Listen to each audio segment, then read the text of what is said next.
historic day looms for Mogadishu. Leaders from countries including Kenya, Ethiopia, Sudan and South Sudan are due here for a summit called by regional body IGAD. Progress in stabilizing Somalia tops the agenda. The IGAD leaders will see firsthand just how far the city has come. For security forces, it promises to be a challenging day. Al-Shabaab has vowed it will launch attacks. Roads are sealed off and Somali and African Union forces have stepped up patrols. Somalia's president says residents must accept tougher security. We all know that we have many enemies. That's why security forces backed by AMISOM have heightened security. That's why all roads have been sealed off. This will have an impact on the Muslim holiday. But rest assured, we are doing this for security concerns. It's been more than 5 years since al-Shabaab was driven from its strongholds in Mogadishu, but it frequently carries out attacks. Just 2 weeks ago, it set off a truck bomb near the presidential palace, killing 22 people. And it's previously attacked the heavily fortified airport compound where the IGAD leaders will gather. Somali authorities say that the summit is a very public international endorsement of Somalia's progress. But whether Mogadishu is proved ready to host other international high-level summits like this very much depends on how Tuesday plays out. Abdulaziz, Billow, CCTV, Mogadishu, Somalia. Well, let's get to you more now on the upcoming summit. CCTV's Jane Keo is standing by for us live in Mogadishu. Jane, of course, it's just the eve before the IGAD summit, and it is, of course, a huge undertaking by Somalia in terms of hosting. What more can you tell us about this in terms of there being a firm indication that Somalia is ready and that every detail is in place? Well, Lindy, this is such a big deal for Somalia, in fact, a very big deal. And this is what the government and government officials are selling and have been banking on. Now, this meeting tomorrow, the 53rd IGAD Extraordinary Summit, is actually going to be the first meeting, such high-level meeting to be held here in Mogadishu in the last 30 years. But of course, like Abdulaziz Billow said there, and for the Somali government, this is simply hosting this meeting is simply sending a strong message to the world that the country is rising, the country is rebuilding after decades of civil war. And this meeting tomorrow will simply be an endorsement of the ongoing security and peace efforts. Of course, Lindy, there are still major security concerns, and this still remains one of the world's most dangerous places. We've still got the al-Shabaab carrying out sporadic attacks here in the capital. This is years after they were actually kicked out of the capital. But the government says they've made significant progress. They've made significant strides to try and return to normalcy. And that's why they believe that by holding this meeting, they're saying, listen, we're not still there yet, but we are coming and we are trying to do our best to improve the situation here. And just last year, Lindy, really, Mogadishu did also host the its first IGAD Foreign Affairs meeting, and that was the first such meeting in 25 years. Well, as you say there, of course, Jane, Somalia trying to put its best foot forward for this event. Let's now bring in our correspondent from Mogadishu, Abdulaziz Billow, just for a few more perspectives on this. Abdulaziz, of course, you've also been following the build-up to the IGAD summit, and despite all the preparations that are underway, there are some critics that are suggesting that not all leaders will be turning up for the event. What are you hearing from Somali authorities? Well, Lindy, authorities here, the Ministry of Foreign Affairs and the Office of the President have confirmed to us indeed that the meeting will take place tomorrow, Tuesday 13th.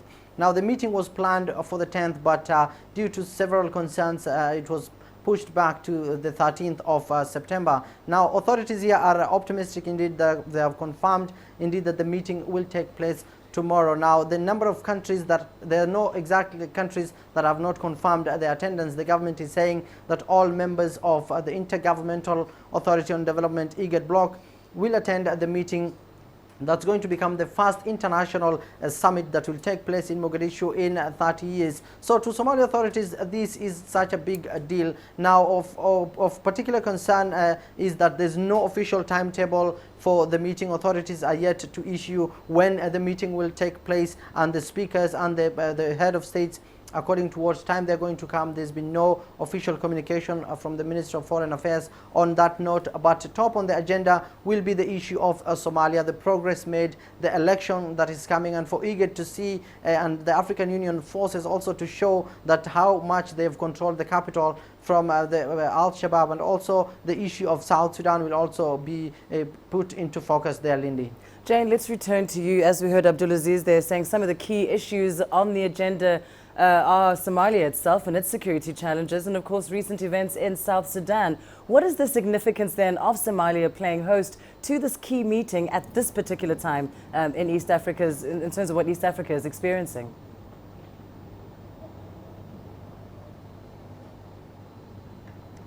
Well, Lindy, like I mentioned there, this is such a big deal for Somalia. The government really is selling this agenda in a way that they're telling the world that this meeting is simply sending a message that the country is ready to join the community of nations, that the country is actually moving forward and has made strides in terms of peace and security. And that's what the government officials have been selling here, and they are banking on, and hopefully it's still not confirmed, like Abdulaziz Billow said there. We still don't know how many heads of state are going to show up, whether there are 8 IGAD heads of state are going to show up for this meeting. By this afternoon, some of the advanced parties had not arrived in Mogadishu. But of course, like we've been saying, the country is still not out of the woods yet. They've made significant progress in terms of peace and security, but they're not out of the woods yet. But the country believes that by holding this high-level meeting, they're telling the world that they're rising from the ashes, they're ready to rebuild themselves, and they're ready to move forward. Like Abdulaziz Billow said there in his package,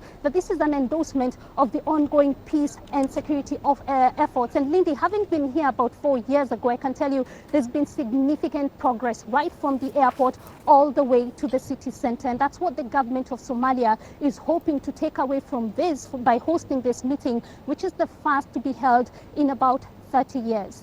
And as you say there, Jane, of course, the first meeting in 30 years, and great a degree of change seen in the country in just the past few years. Abdulaziz, though, of course, everyone's going to be wondering about security measures. Just tell us what's been put in place in the Somali capital for tomorrow's meeting.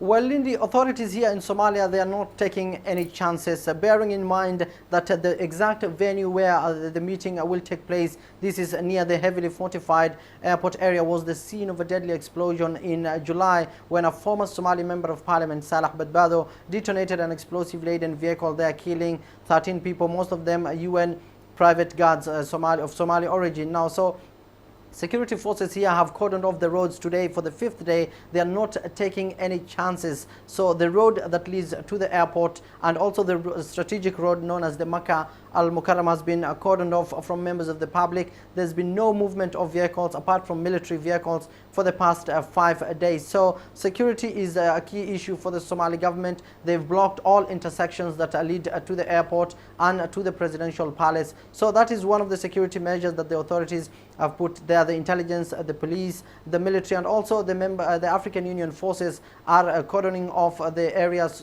so that the event can take place in a safe area. So the al-Shabaab militant, on the other hand, has vowed to launch deadly attacks in the capital, and the attack on the 30th of August outside the presidential palace remains a stark reminder of the uncertainty here in the capital. So for now, authorities are optimistic that nothing is going to happen, but how the meeting plays out tomorrow will be a likely factor whether Mogadishu can still host or will be able to host a further international high-level summits, Lindy. All right, well, thank you very much, Abdulaziz Billow and Jane Keo, both live for us in Mogadishu, Somalia, on the eve of the first summit the country is to host in 30 years.